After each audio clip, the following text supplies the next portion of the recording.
Hello and welcome to the Infinite Improvement Podcast, episode 3, with myself, Coach Christo, and Coach Andres. Today, we're going to talk about individual playing style. We're going to touch a little bit about, on what we were like as players, and then go into how you can find your own playing style. Because I do think this is something that is very important. It is important to be true to yourself and play with your own style. But obviously, we'll get into that stuff. So we each came up with a little phrase that kind of like described what we were like as a player. So I'll let Andres go first, and we'll talk a little bit about him, and then we'll talk a little bit about me. Yeah, and so for me it was interesting because this was a tough phrase to come up with, and I couldn't figure out like a specific line that would mirror or reflect the type of player that I was. So I'm going with constant recreation. And I think when you think back to or at least when I think back to my career, I had to play in different roles with my skill set or with my talent. There was moments where I had to play attacking mid. There was moments where I had to play defensive mid. There was moments where I had to play wing back. And so I had to find a way to recreate myself on the field. And I think one of the reasons that I think this is so important is because the game will take you into different positions throughout it, just naturally. And I think that allowed me to survive. And in moments where, as the teams became better that I played on, I was still finding myself in the starting 11, regardless of where I was on the field. I was finding a way to get in there. And so I think my style was, I would describe it as resourceful, because I would know when to use my one-on-one skills or when to use my passing ability or my vision. I would use how to move off the ball, how to anticipate, because I was significantly more of an attacking player when I was the younger I was. As I started to move more into a center or defensive midfield, I was able to read the attack because I was there when I was a little bit younger, and so I kind of sense where they were taking me, and I could like I could take them somewhere and then know what they're gonna bring to me in the final third, and then just remove their weapons. So I think for me, it's constant recreation, and I think what's neat about that word is I like to think of it with both meanings. I think recreation, as in you're recreating yourself, but it's a recreational sport in which if you're not having fun, you're not going to be willing to find ways to adjust. And so if I went from being a 6 to being a fullback and if I didn't have fun with the sport, I wouldn't be recreating myself, and I wouldn't be recreating myself. And so those are, I think, pivotal things. And we'll get on to other ways that I've seen this at the highest levels, or other people that are at not just soccer, but in any professional sport. It's your ability to recreate while recreating yourself that I think will allow you to survive longer in the sport. That's really interesting, actually, because I had a little bit of an almost an opposite journey, because as a youth player, I played almost exclusively as a center back and a central midfielder, often as like a holding mid, a lot of the time, and a center back, depending, because obviously played for a bunch of different teams.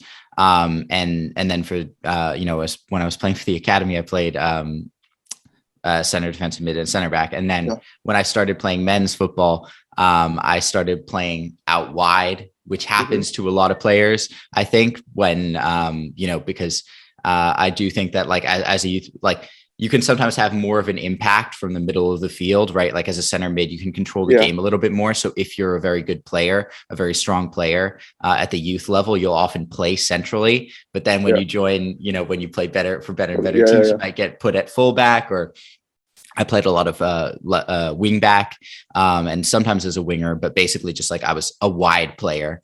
And I was like, a little bit more of a role player until I like proved myself. And then eventually when I changed countries and went from Greece to in a little bit of a roundabout way and ending up in England. I played predominantly as a winger, attacking midfielder, and eventually Yeah. as a forward, which I think is a little bit. Yeah. A lot of the players that I've worked with have gone through more of a transition like you, Yeah. Yeah. Yeah. where Yeah. they move a little bit further back. Yep. Mine, I think, was a little bit like less common, but I think it was a lot to do with like the coaches that I ended Yeah. up playing with and just what they saw in me. But I think what you bring up about being okay with playing in different positions Yeah. is so important. I made a series on TikTok going through like the most important thing for every position, and Okay. people are like, because a lot of the stories were about me. The goalkeeper Uh-huh. story wasn't about me, but I think every other story was about me. Okay. And people are like, "What? This dude's played every position. Like what?" And I'm like, "Yeah, of course. Almost every player that I Yeah. know who's played at Yeah. any sort of decent level has played every Maybe. position. Yeah. Like maybe they didn't play like a professional player didn't play as a fullback professionally, but they probably played at a fullback as a fullback, like in Yeah. an academy team or on that Yeah. journey there. And a lot of professional academy teams don't have set positions for their players. They move their players around all the All time. the time. Yep. And I think it's one of the things I think young players waste so much time focusing on is Yep. like what position they want to play, and Yeah. being so stuck into that. I am a striker, I'm a fullback, I'm a central Yeah. midfielder. And I think that can be really harmful. Like it's not always very harmful, but I think it can be because, Yeah. whenever I've switched teams or gone to trials or, even when playing for the same team, I've been asked to play out of position. I've gone Yep. to trials and told them I'm a striker, and they've said, okay, it doesn't matter. You're playing right back for this first session. Yeah. And that's just how it goes. And you need to be ready for that. Yeah. So, I think and I yeah, yeah. I think I don't know why I think that and I remember as a player I went through the same like um mental response to playing in a different position. You're like, wait, what do you mean? But like I belong here. My characteristics go here. And I've learned like when I speak to my players, um and maybe they're in a position where they don't want to play, I kind of take them to, hey, if you were playing for Liverpool right now and Klopp said you're gonna start at fullback, I don't think for 1 second you would say no. I would start at goalkeeper. I I would was, be happy. and you probably do better with your feet than Allison lately. Um, but yeah, it's this idea that like we become fixed in one.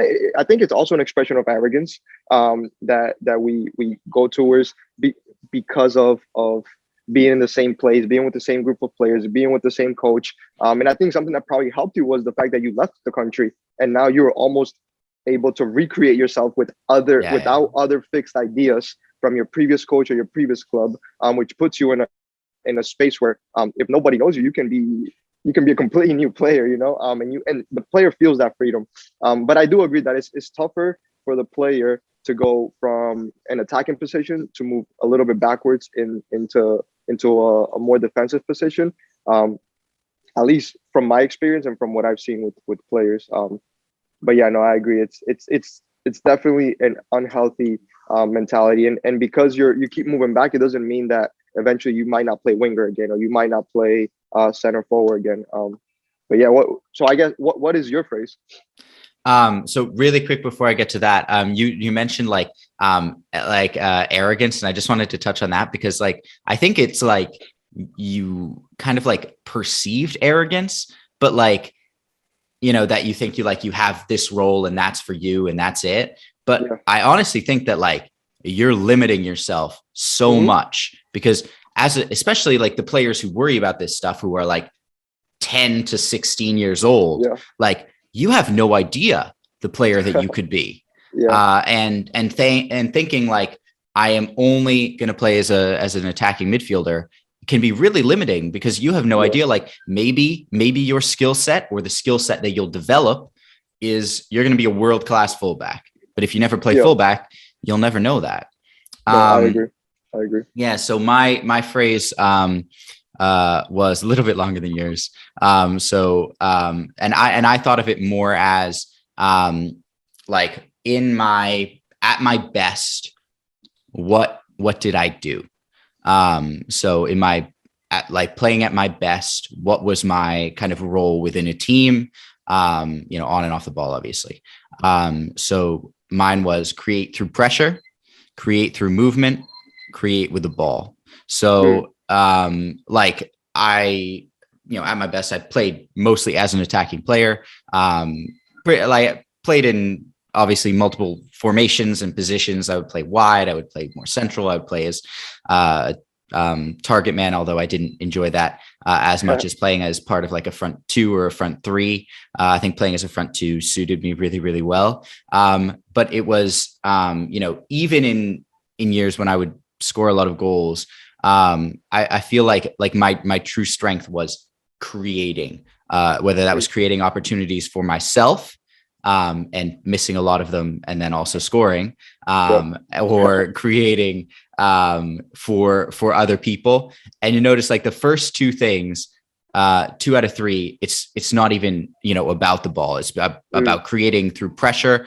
I think that uh-huh. I'm because I played as a defensive player for so long, for almost my whole youth career. I it's kind of similar to what you were saying before. I can still think like a defender.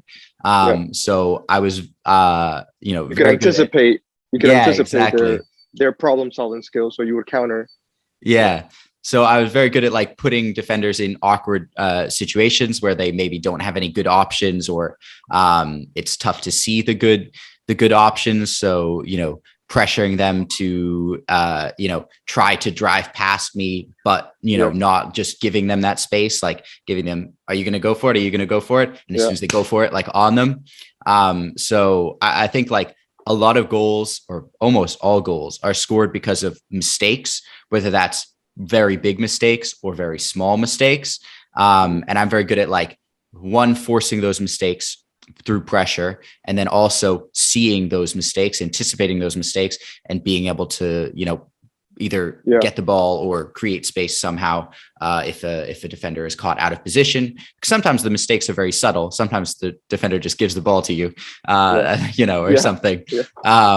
And then create through movement. I think that movement off the ball, we talked about this last week, is Yeah. just like, Yeah. it's everything, right? Because Yeah. and as an attacking player, like, hopefully your team is getting 6, 7, 8, 11 people, Yeah. forward Yeah. involved in the attack. The ball's not always going to come to you. Hmm. And then obviously lastly, create with the ball. Just, I think I was like a pretty well-rounded player. I could do most things, pretty well. Obviously I love, I could make runs in behind, or, drop and turn and run with the ball. So obviously, pretty generic there, but I, I think we talked about this last week, but like, as an attacking player, obviously I didn't include anything about goals, even though like create with the ball, I think you create goals for yourself. Yeah. But like we talked about last week, like I don't like players thinking in terms of like, I'm a goal scorer or something like this. Like you're a player. You have to, work with your team, create the opportunities, and whoever ends up being the one Yeah. at the end to put the ball in the back of the net. Even if you're like a a target man whose job is to score, your job is also to hold the ball up, and get other players involved in the attack, which is something that that I Yeah. thought I did well, at least when I was playing at my best. Yeah. And I think I love the word that is part of all of those, which is create. And I think 90 minutes of creating, and if you find a way to create for 90 minutes, whether you're on the ball, whether you're on the bench, whether you're injured, you are able to create these scenarios. If you're on the bench, you're starting to create a scenario of if I'm playing, if I'm a left winger and I'm on the bench, I'm looking at their right That fullback right the back. Yeah. entire time. And is he lefty? Is he fast? Is he tall? And so I'm creating these scenarios in my brain. And when I go in there, if I go for 10 minutes, I've played against this guy for the last 80 minutes on the bench, and so it's this ability to constantly be creating, and not just in the visible, but in the invisible when you're not even involved in the play. I think players, if they can tap into that, I think you go to a whole other level, and trust that there's coaches out there that are looking for this. Because sometimes all we think is that, oh, the scouts are only looking for what we create with the ball. But that was the last one of your three. What is it? What are the other things that we're creating in this game? And I think it's such a strong word, and you can look at it from so many perspectives. Which I guess recreate is also Oh, part of true. the Yeah. word. Yeah. Yeah. I think like, it's all about, for me, like what you create on the field, on and off the ball. Like that's everything. Like, I've seen a lot of, this, becoming popular, talking about like expected goals, for teams, and like rating teams on like how many goals you would expect them to score through their play. And obviously at the end of the day, what actually matters is the goals that you actually score. But I think it gives a good But it's how idea do of you like, create them? yeah, exactly. Like how the team plays. And I honestly believe that like, so much time is spent on like, oh, you score goals, so the attack is doing well, and you don't score goals, the attack isn't doing well. You haven't given me enough information yet, right? Like I believe that like I'd rather have a team that was creating, lots of opportunities and maybe not executing well from those opportunities. Like eventually it's going to click Yeah, if you keep doing it, you keep yeah. doing it, you keep creating. Yeah. Eventually it's going to click, and that's when you'll be, playing at your Yeah, best. and I think that's an important point, because I think it has more to do with how you create than the actual creation itself. Because if you create a goal but you don't know how you create it, and there was no intention as to like, okay, this team is weak on this side, we're gonna overload here so that we can play in that side, and so there's a process in that creation. I think sometimes I think, in my opinion, I see it happen with teams that have a lot of stars, that they'll create a lot of goals. But when they play against another strong team, because they're depending on this individual intuition creation as opposed to a team creation, that they know how they got from one place to the next, whether it's Liverpool, whether it's City. These teams actually create all game long, but they know how and what cost it and which way we're going to create, as opposed to let's give the ball to this guy and we know he's going to create. Yeah. And it detaches from the idea of a collective sport. And then the one thing that came to mind also was I was listening to an interview from Cruyff, and he was talking about how when he was coaching Barcelona, he would send his fullbacks and his wingers on loan, and he would send his fullback as a winger.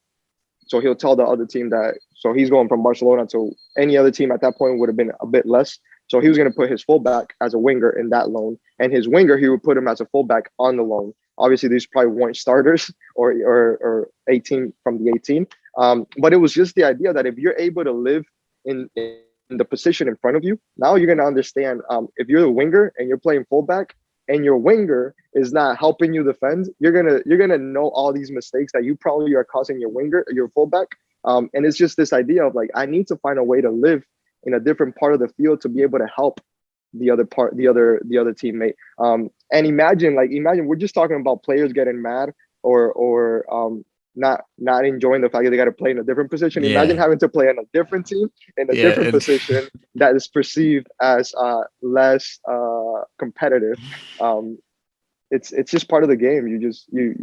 You have to recreate. And again, going back to the second recreation, if you're not having fun, you're gonna have a really hard time recreating yourself in situations that you perceive are not as valuable. Yeah, 100%. I love like putting strikers to play center back and fullbacks, swapping fullbacks and wingers. Yeah. I think that's it, like just super beneficial. Obviously, stuff that both of us went through and, used to our advantage. And I think like, just putting yourself in different situations, being able to understand the person you're going up against is just so, so, so important. Yeah. So I guess we can transition a little bit into how someone might find their own playing style. And I have some kind of strong opinions on this. So I get like, messages where players are like, oh, how can I shoot like Cristiano Ronaldo? How can I do this like this player, be skillful like Neymar? And my response is always pretty similar. And it's that I'm fine with players taking inspiration from other players. Obviously, I've spent as much time watching Ronaldinho YouTube highlights as anybody. Taking inspiration from that. And obviously, you might be inspired by a single player or a handful of players, and that's fine. But at the end of the day, you need, and I do believe this, like you need to find your style. You will never be the player that you could be if all you're doing is, taking from other people, and not like going out and figuring out what works for you. There's a reason that I don't do like tutorials on like how to shoot, how to dribble, how to do this specific skill. So I'm not saying those things are never useful, but even in terms of like, let's take something very obvious, like shooting. So every great player that I've ever played with shoots slightly differently. And a lot of them, you might look at their shooting technique. And if you were going to take a slow-mo video and like watch it back, you might be like, this is all wrong. Why is he doing it like this? Why is why is his plant foot here? Why is his other foot striking through the ball like this? But if they've taken hundreds and thousands of shots, trust me, they'll figure out what works for them, right? And everyone is a little bit different. At the end of the day, to learn how to shoot a ball, how to dribble, how to play, how to react in different situations. Obviously, the most important thing is to go out and do it. And obviously the most important thing is to go out and play. But even like if you're doing stuff by yourself, if you go out and you take 1,000 shots in a month or a week or something, like you're going to be a lot better at shooting. I promise you. And you will figure out what works for you. And once you do it thousands and thousands of times, that technique will become consistent. I can't tell you what works for you because it's different for everyone. Yeah, I agree with that. There's a mosquito here that I've been fighting with for the last 15 minutes. And I'm clearly losing like 5-0. Yeah, I think especially with social media, it exposes that this desire to shoot or defend or dribble like somebody else. And it can be unhealthy. I normally like to break it down into like, there's stages. There's admiration, which is healthy. And then there's even imitation, which it's the people you admire and you imitate some of their traits. But if it stays at imitation, you're just becoming a cheap replica of that. And so I think the admiration into imitation needs to go into the word that you use, which is inspiration. And inspiration has more to do with the things that you're imitating and you're admiring, and then a part of yourself that only you bring. And so when you combine admiration, imitation, and inspiration, then you can have a part of Ronaldo's shot in your shot, but there's something about it that you brought. I'm sure Ronaldo probably looked at many other players when he was younger. And the Ronaldo shot is what we call it, but that's probably the Giggs shot combined with the Scholes shot, combined with the Ronaldo shot. And so I think it's a fine balance between being okay with admiring, being okay even with imitating. But if it stops there, then you're never gonna unlock Andres potential, Christo potential, or any one of those players. And it is a fine line, because I think a lot of us may find some success at the imitation. If you imitate really well, and some players might even go their entire career and they might not unlock their highest potential because they got stuck at imitation. but I wonder what would it be like to find that inspiration that would take yourself to a whole other level. And and players should really be cautious. And once they go back and they reflect, and it's a really honest exercise where like, okay, I am I only imitating, or is there a part of me? Because then I'm just a copy and paste. I'm just a book that was translated into another language. I'm not my own book.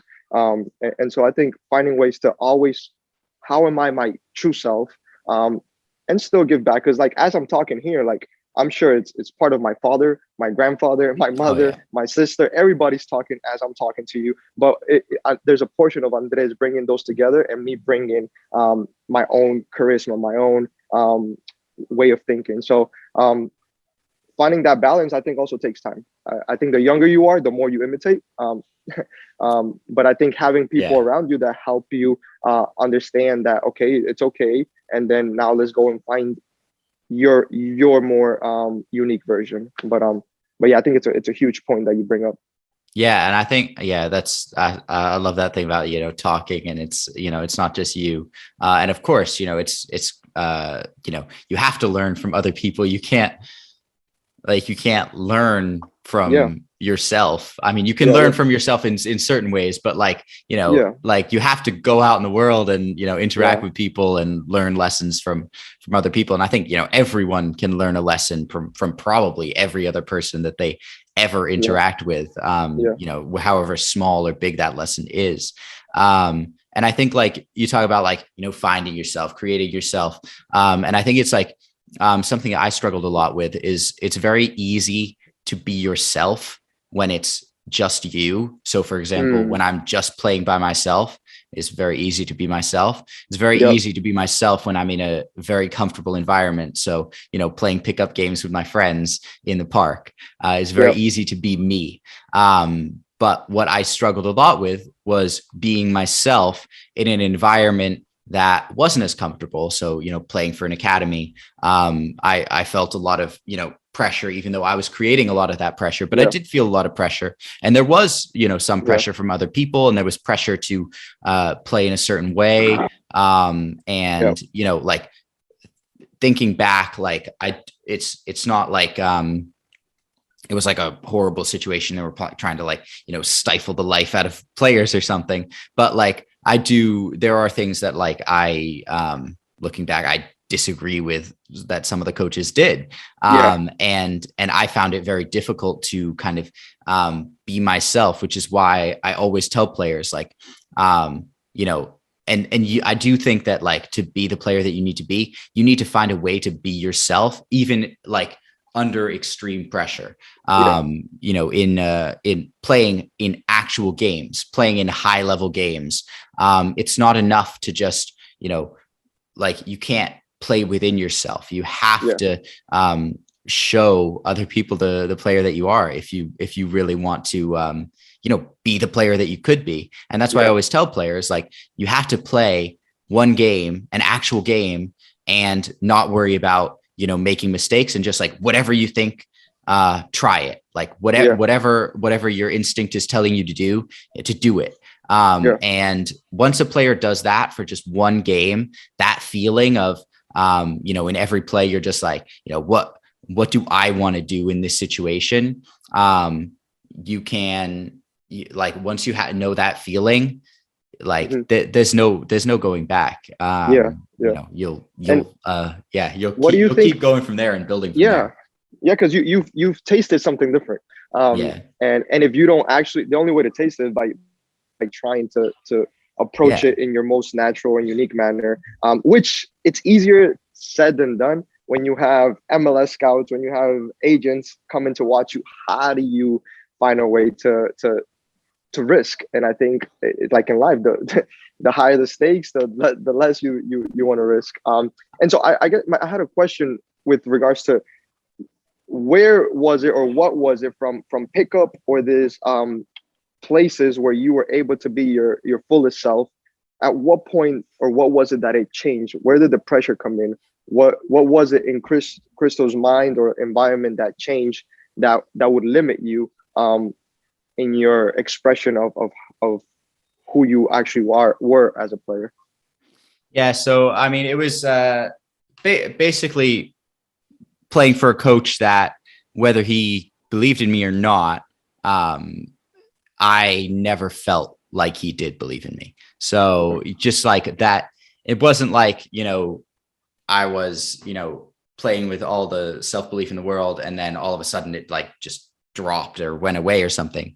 But it's like slowly over time, being, just feeling like, he didn't think I was a good player, and it got worse and worse and worse until eventually, there was no option. I had to, go join another team, Mhm. and recreate myself, because there's just nowhere to go from there. I think, going back to what you said about like it's hard to do that like in front of like an MLS, scout or something. Obviously, this is related to what I was just Yeah, talking yeah, about now, but like, I think that yes, it's hard, but it's also essential, because, the worst, I often ask, players this, like, what's the worst that could happen if you just, play freely and play like yourself?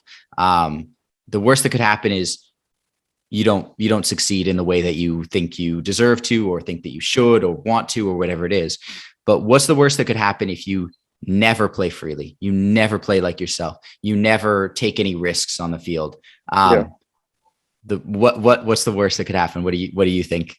Well, you'll never figure out how well you can perform under Yeah. these uh, environments of pressure. Yeah, Yeah, you'll never know how good you could be. And to me, that is just a million times worse, right? Like, yeah, in you like for anyone, success is never going to look exactly yeah, like what you think it is in your mind, right? Like, it might look different, it might even be better, but, yeah, you it's not even an option if you don't, yeah. have what, if you lose what makes you you. Yeah. You It's need that. It's not enough to just be like a good player. You also, and I believe this so strong, that you need to be yourself, mhm. because otherwise you're just never going to be, you're never going to know how good you could be. Yes, and I think this is something that helped me, um, and I think has helped a lot of the players that I've worked with is the the reason that there's so much pressure is because we have a desired outcome. Hmm. The desired outcome is a scholarship, is getting scouted. The desired outcome is becoming professional, and so everything that we do is dictated by this outcome that we have um, put in front of us. And so when you do that, the game becomes greater than you. And so everything that you do for the game, as opposed that you are actually greater than the game. And you have to believe that because soccer doesn't exist without the humans. Um, but the moment that you allow every decision that you make um, to be dictated about what will soccer think about me, um, that's when you begin to limit yourself. And if you think about it in any relationship, um, there's this saying that I don't know if I fully agree with it. I have different perspectives on it, but the person who cares less in a relationship is in control. So um, many times in the soccer world, um, we care more about soccer than soccer cares about us.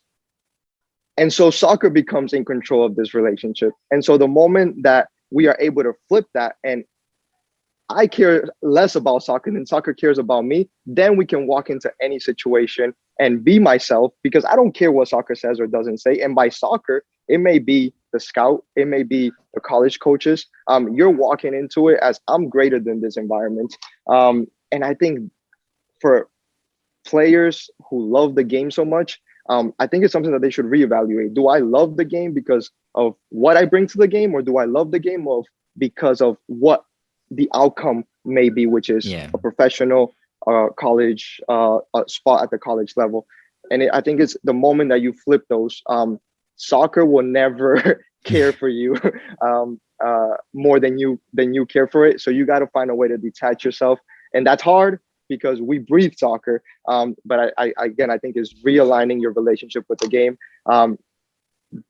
Because it's going to only become more unhealthy, and you're going to become addicted to soccer. When even in a business negotiation, the business that needs this negotiation less is in is in control, control. Yeah. right? And so I think being able to fracture that relationship or approach with the game, it's so important for the player.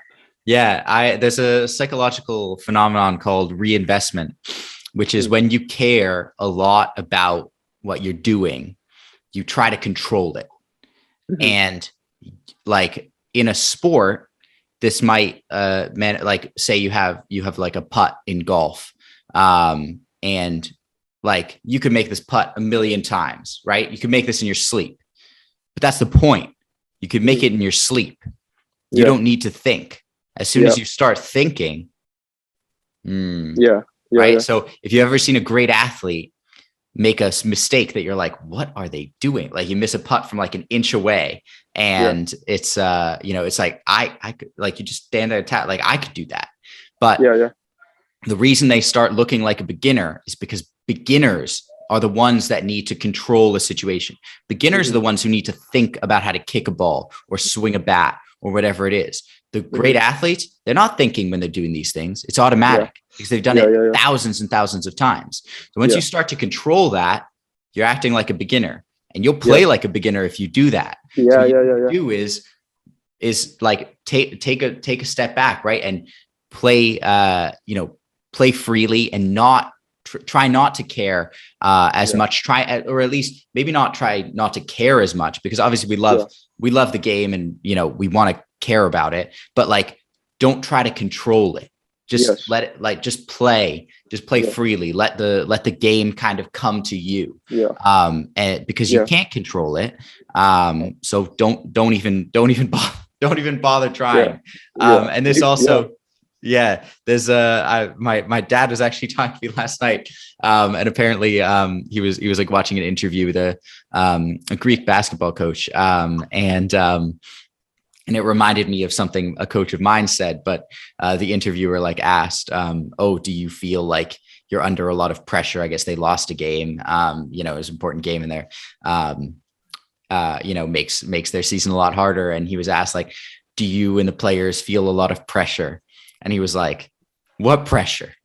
All of us are millionaires. And it was just funny because it's like, like real, like a lot of us think like the pressure in sport is like real pressure, or pressures that we have in life are real pressures.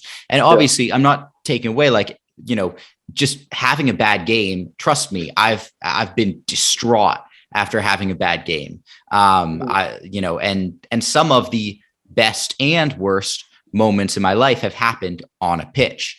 But that's not real pressure. Like if you put yourself in a situation where you're under real pressure, you'll see the difference. And like, I had a coach who said to my team when we were having like a bad, couple weeks, and he was like, you guys are playing like you think I'm going to chop off your heads if we lose a game. I'm not going to chop off your heads. Like, just go play and enjoy it. Have fun. There's no pressure on you guys to win or succeed or whatever. Just go play, but stop playing like if you make one mistake, I'm going to come out there with an axe and just it's done. No, look, I think pressure only exists when you perceive that what's in front of you is greater than you. And so pressure is when when your parent dies and you don't know how you're going to figure things out. That situation is greater than perhaps what you're doing. Pressure is not having enough money to buy food, put food on the table. But when we perceive that a sport is greater than me, that's when you start to go into the arenas with more pressure. When you perceive that the Champions League trophy is greater than you, that's when you go into these stages. And I get it, it's easier said than done, but I think it's only pushing us back to valuing yourself greater than these temporary or external external rewards. And I know they've been hyped through the soccer world, like Balón de Oro, like create so that all the stats are dictated towards these individuals getting scouted. And so the little things, like, I know it's not that you shouldn't have goals and aspirations, but like if your goals and your aspirations are greater than you, you're going to live in a toxic pressure your entire life. And it could be your most, the area which you're most creative, whether it's soccer, painting, cooking, whatever it may be. But if cooking becomes greater than you, then you're going to have pressure while you're cooking, even if you're the best at cooking. Yeah. So yeah, I think pressure only exists when you perceive that the thing in front of you is greater than you. Yeah. And I think like, it's like we focus so much on like for young soccer players, obviously, like the goal is like become pro, like sign that professional contract and then it's done or something. Like, I think like your goal should always be, like I talk about a lot about like become the player you were meant to be, or like if it was like outside of soccer, like become the person that you were meant to be. I think that should always be the goal. It should be about what you want to become, not what you want to accomplish, but who you want to be as a player, as a person. That's more important to me. That's always more important, because if you go back, like, you know, my coaching philosophy was like enjoyment, development, success. Like, you want to, through your development only through development comes success. You can't skip steps. And if you're focusing on the end goal the whole time, you lose sight of the process. And, you know, that process is essential to getting. You might have some short-term success if you focus on that outcome, but long-term, you need to focus on you. And development and improvement and who you want to be and who you think you could be. And that's what's gonna take you to the next level. And I think it's tough as human beings, that we have a lot of things that we desire to have or accomplish. One of the phrases when we describe freedom in our curriculum is the ability to chase what only you are meant to reach. And so you got to chase, but also it's what you're meant to reach. So you don't know what you're actually going to reach, but chase something, and along the way you'll reach. I think one powerful example. I don't know. I think most viewers probably have seen or heard of The Last Dance. Michael Jordan story and the Bulls.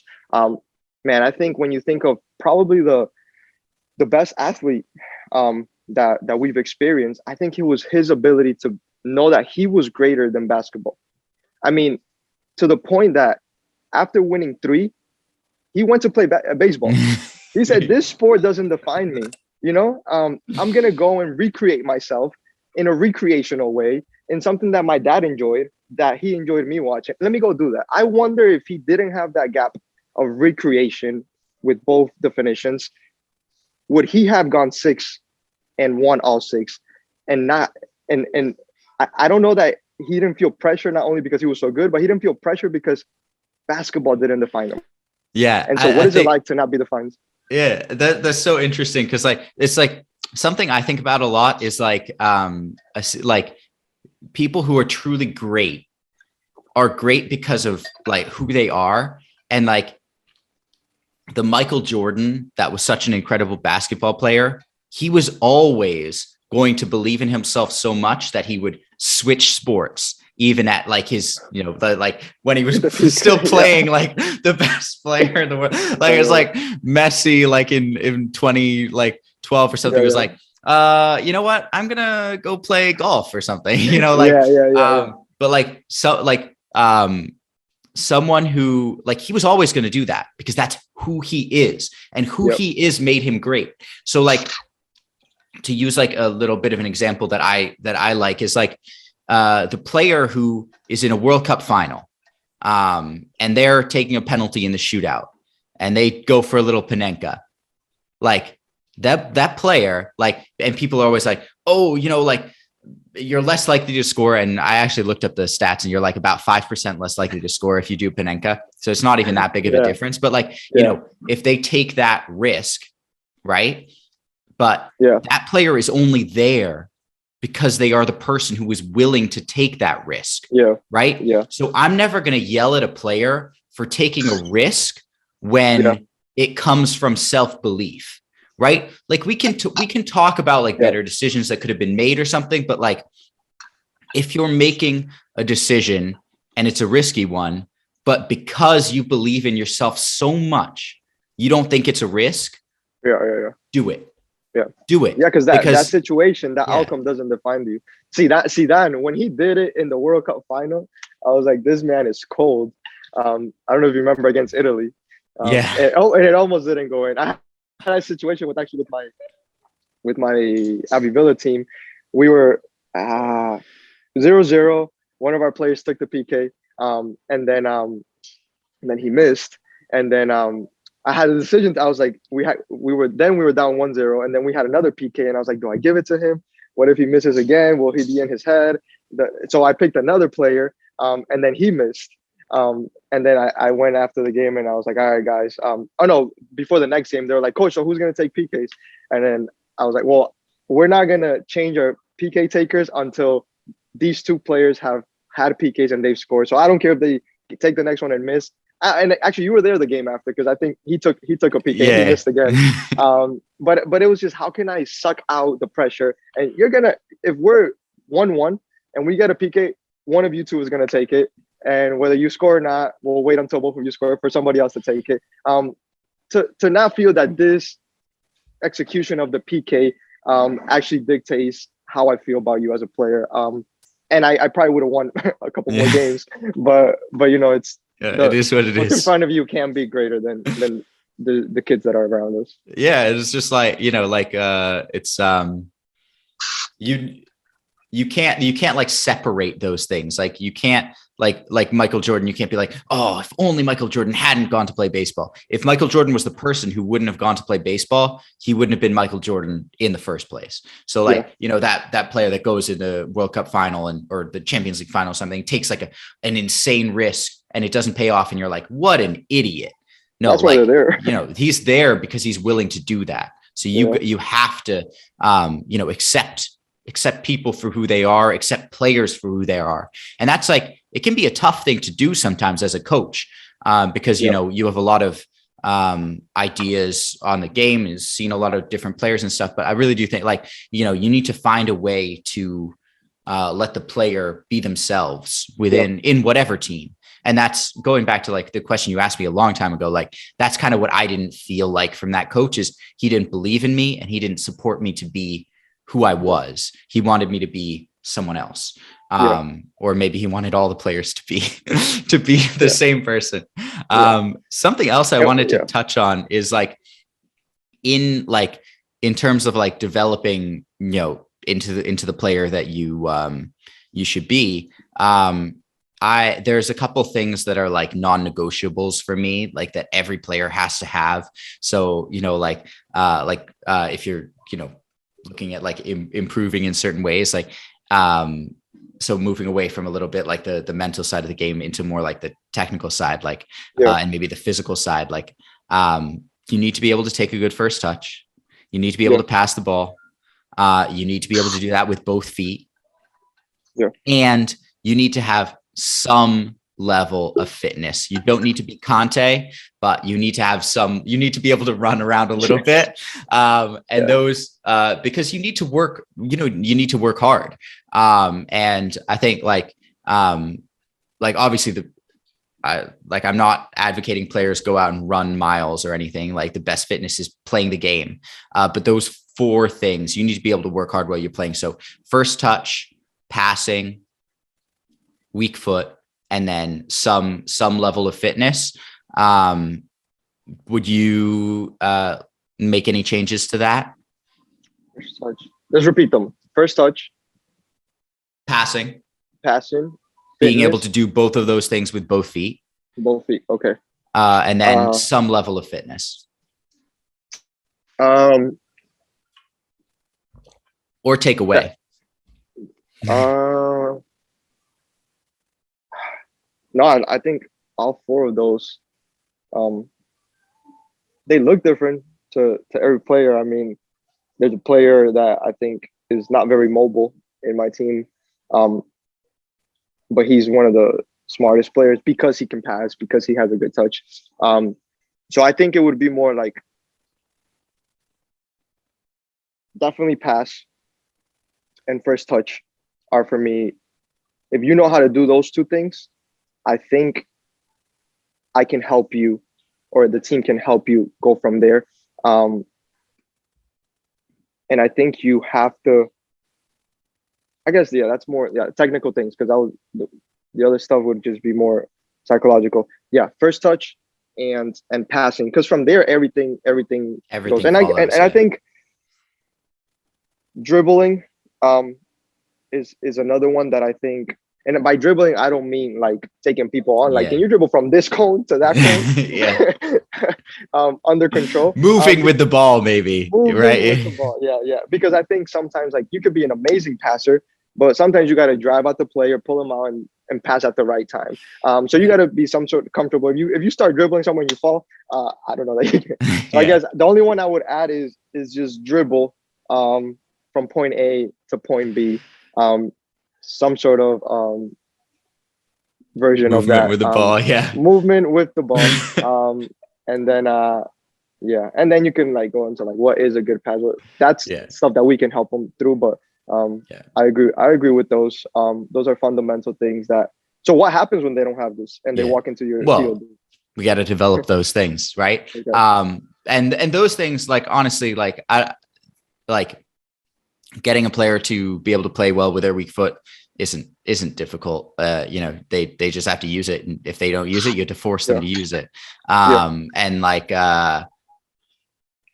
you know, first touch and passing, that's involved in every single drill. If it's not involved in the drill you're doing, honestly, when I do like 1v1s and stuff, I always have the defender start with the ball and play a pass into the attacker. I never have the attacker start with the ball and just drive in, because why not like add a pass and a first touch? Yeah. So I can't think of anything I do that doesn't involve passing and first touch, Yeah. or almost nothing. And then, but from there, I think that the best way to develop kind of from there is to, rather than, I see a lot of players like want to like build up their weaknesses so they're not weaknesses anymore. But I think the best players in the world are the players that become really, really good at what they're good at, and then just either don't do or hide the things that they're weaker at. So I think like, oh, and obviously, you know, if you're bad at dribbling, you can improve that, but you're probably never going to be you're never going to be Messi. You don't need to be Messi. You can be Iniesta, or Iniesta is good at dribbling. Actually, you could be like, you could be like trying to think of like Busquets? Xavi, or like Xabi Alonso, or someone who like, you know, was more of a distributor, right? Like you can play in that style. Like if you're really good at dribbling, I want you to become the best dribbler you can be. If you're really good at, you know, passing, I want you to develop, you know, all the different passing ranges, and, you know, be able to put the ball on a plate for your teammates. I'd rather have you focus on the strengths, the things that you're good at, and build yourself, rather than, you know, try to be a player you're not and focus on the things you're less good at. Yeah. I think there's again, if you can go back and you can do those four things plus dribbling from point A to point B, I think there's a space for you on the field. And I completely agree. I think sometimes we worry too much about our weaknesses, and we're actually wasting time in strengthening our strengths, which will actually could make our differentiator in a moment of a specific important game, or being scouted. And then I think you become off balance in your potential. Maybe you're average at everything, but you could have been above average overall if you had stuck to exploiting your strength. So yeah, I agree with that. I agree with that 100%. And I think a lot of players go onto the field and they just want to only work on their weaknesses, and there is room for that. Again, everything is balanced. You can find somebody else coach you and put the right words together to say, if you don't work on your weaknesses, then you're gonna fail. It's a game of opinions. But why not, when you go all the way back to to enjoyment. I think you probably enjoy the things that you are good at. So let's live here for a little longer. Yeah. You know? Yeah. 100%. I always if I'm doing like individual stuff, and I try to do this with like team stuff as well. Like we always start and end with something the players really, really enjoy, or the player, if I'm doing an individual session, because that, like, especially ending with something that the player enjoys, gets you back on the field quicker. And that's what's more important. And if you're struggling to figure out what you're good at, it's probably the thing that you enjoy the most. So if you enjoy dribbling the most, that's probably the thing you're the best at, or at least the thing that you have the most potential in, because, you know, as I, you know, my coaching philosophy, it all stems from enjoyment. So figure out what you enjoy and do that. Yeah, no, I agree. The only way to reach your most creative self is enjoying yourself, man. And that can look so many different ways, and like we probably have so many other episodes to talk about all that stuff. But yeah, if you're not having a good time, whether it's because of pressure or because you feel that you have too many weaknesses, you should be okay with looking for another sport too. Like, you know, like maybe you're not a goalie, maybe you're a basketball player. Yeah, you know? maybe. All right. So I think we're going to do something different today. We're going to do a little wrap up and talk about like 3 points that, you know, anyone listening to this podcast can kind of take away from this, you know, everything that we've been talking about. And then we'll do the, you know, close things out from there. So what do you think, Andres? We said a lot today. Yeah. I know this. I love, you know, the conversation just, you know, moved. And I think like one, if I was going to say like one takeaway, but like maybe the first takeaway is like, you have to be yourself. You have to create yourself, find yourself. Like people say like, oh, you don't find yourself, you create yourself. I think you find yourself a little bit too, and you create yourself all along the way. But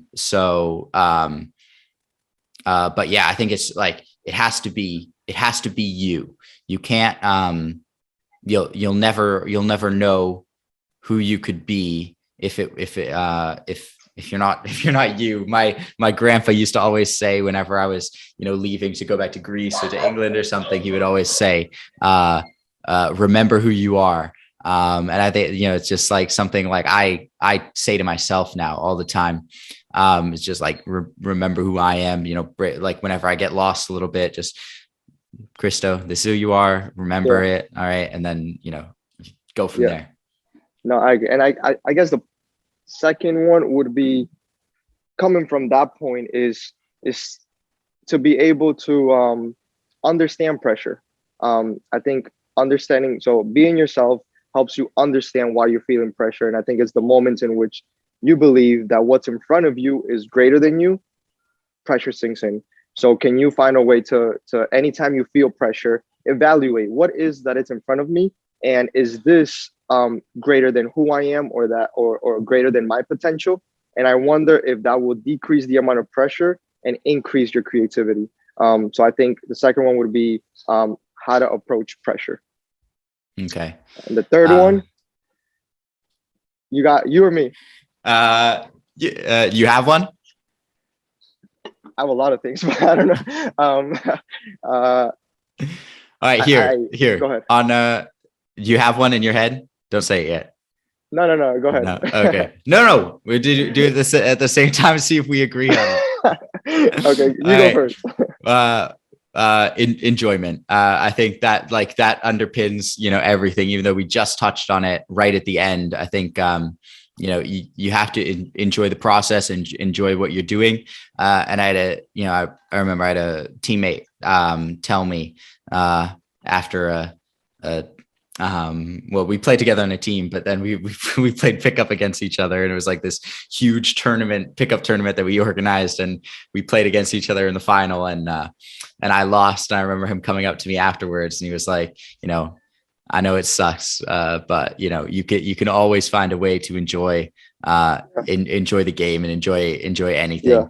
And we had a little conversation about that. And, whenever I get lost a little bit again, like I go back to that and think of that. And it's, yeah, you have to enjoy yourself. Yeah. You can think about pickup. Like you can have a bad game at pickup and you can have an amazing game at pickup, but for some reason you still choose to enjoy pickup.